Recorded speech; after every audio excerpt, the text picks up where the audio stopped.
enlisted in the Navy in December 20th, 1940. And I was on the USS Nevada, Pearl Harbor.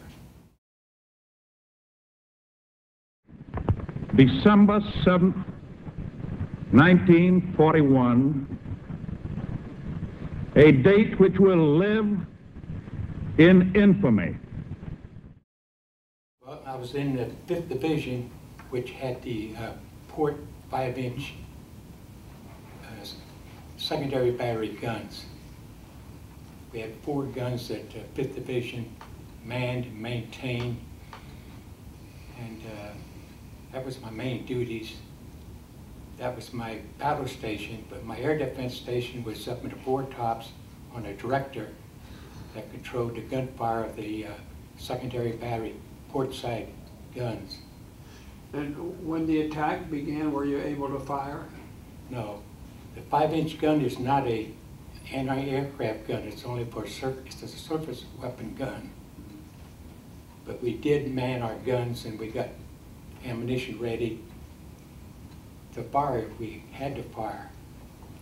But the ship took a torpedo as it was still tied up.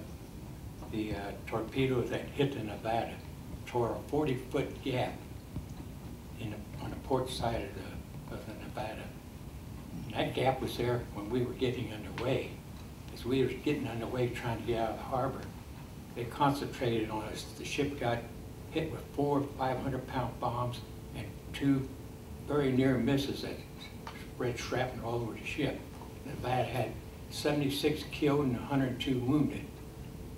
And I got the Purple Heart there too. I got shrapnel wounds.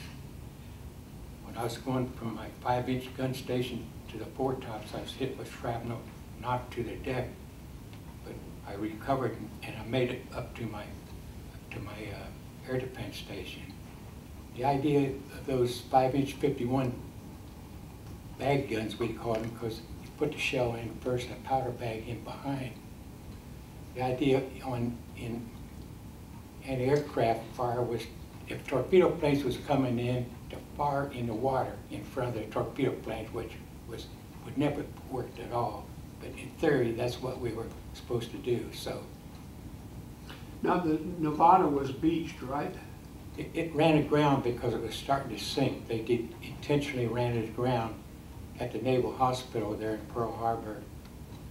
And the stern of it was out in the middle of the channel, in and out of Pearl Harbor. And the outgoing tide was swinging the stern out into the middle of the channel.